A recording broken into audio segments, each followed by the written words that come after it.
जब जन समुद्र लहरा उठा।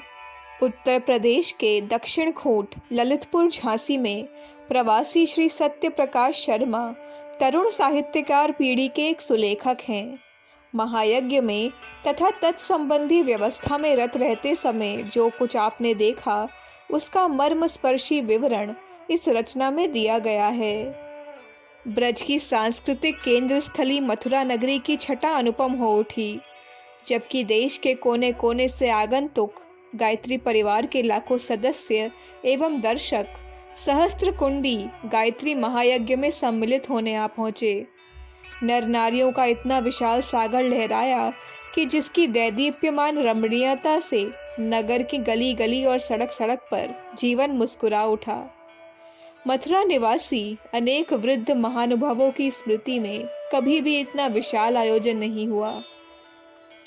स्थानीय दैनिक पत्रों ने इस महोत्सव को एक ऐतिहासिक घटना घोषित किया।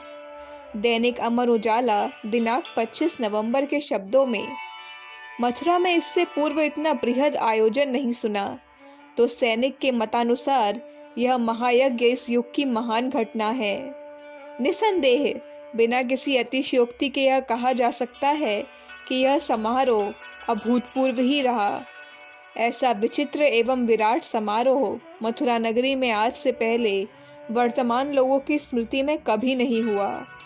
नवभारत टाइम्स 28 नवंबर 1958। वास्तव में महायज्ञ की तैयारी में हजारों कार्यकर्ता पिछले एक वर्ष से ही व्यस्त थे। देश विदेश में जप, हवन एवं मंत्र लेखन के मौन यज्ञ स्थान स्थान पर हो रहे थे। कौन जाने कितने करोड़ मंत्र इस बीच में लिखे गए, कितने ही अरब पाठ हुए होंगे गायत्री मंत्र के। कितने ही मौन तपस्वियों ने वनों में, गिरी कंदराओं में, उद्यानों में, मंदिरों में, घरों में और अपने घरों में किसी शांत नीरव से कोनों में अपनी साधना पूर्ण की। इस महायज्ञ के होता एवं यजमान का गौरव पद प्राप्त करने के हेतु 1.25 लाख जप और 52 उपवास करने की मूक तपस्या कितने ही महान आत्माओं ने की।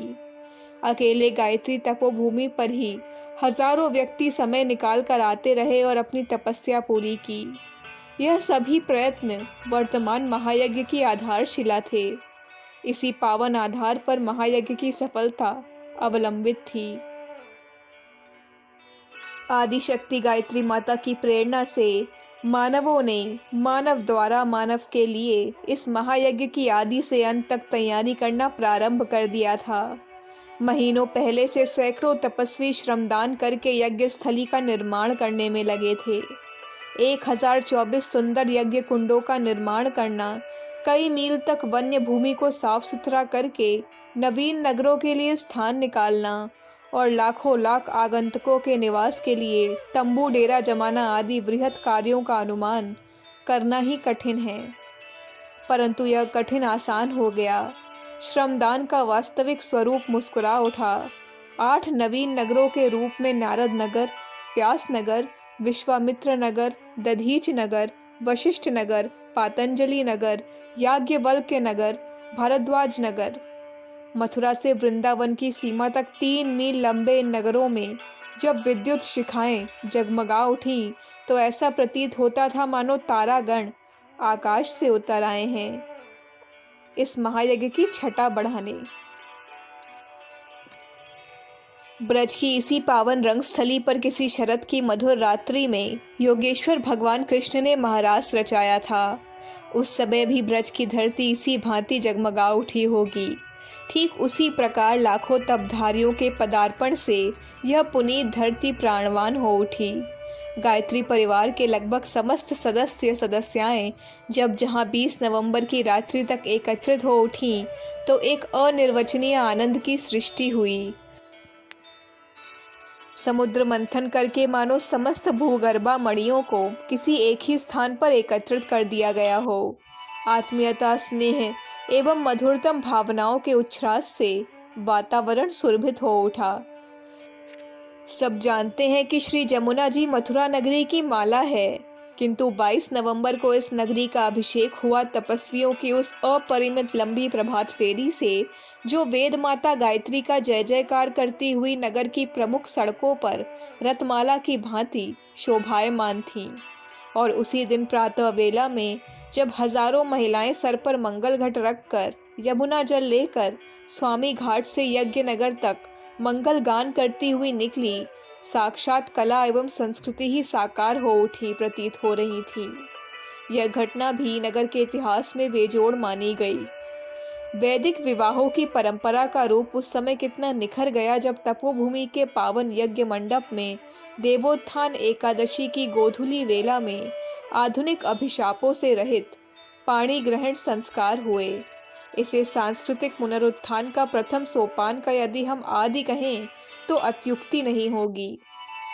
मथुरा नगरी के ही नहीं वरन समस्त संसार के सुहावने प्रभात ने योगी राज श्री कृष्ण चंद्र की गोचर भूमि में असंख्य तपोनिष्ठ एवं विश्व कल्याण की भावना से प्रेरित व्यक्तियों द्वारा वेद मंत्रों का उच्चारण सुन 23 को प्रातःकाल मथुरा वृंदावन मार्ग पर जाने वाले जन समूह का कोई अनुमान लगाना मानव शक्ति के परे था।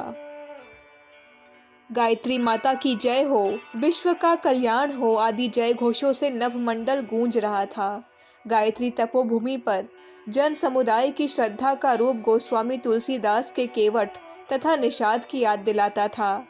गायत्री महायज्ञ की मुख्य यज्ञ वेदिका का संचालन करते हुए श्रद्धेय आचार्य जी साक्षात वशिष्ठ जैसे प्रतीत होते थे, जो असंख्य दशरथों की पुत्रोत्पत्ति की कामना के समान अपने श्रद्धालु परिवार की शुभेच्छा कर रहे थे।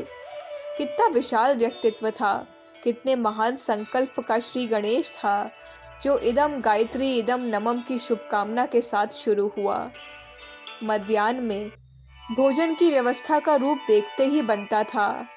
ऐसा प्रतीत होता था मानो प्राचीन आर्य कौटुंबिक पद्धति साक्षात अपने विराट रूप में उतरी हो। पूर्णतया शुद्ध एवं संयमित भोजन को करने के लिए जब सहस्त्रों पारिवारिक जन बैठते थे तो उसी प्रकार सुख होता था जैसे बड़े नेत्रों को देखकर नेत्रों को सुख होता है। दाल, चावल, रोटी, शाक, चना, उबला हुआ एवं हलवा का सम्मिश्रण शुद्ध सात्विकता एवं शक्ति का महान योग था। बिना किसी भेदभाव एवं बंधन के सामूहिक भोजन का रूप तो इस युग में हुआ है और न भविष्य के विषय में कहा ही जा सकता है। तारीख 24 की प्रातः ने उस प्रसिद्ध ऐतिहासिक घटना की जब गुरु गोविंद सिंह ने 5 आत्मदानी अपने महान संस्थान खालसा के लिए मांगे थे, पुनः याद दिला दी।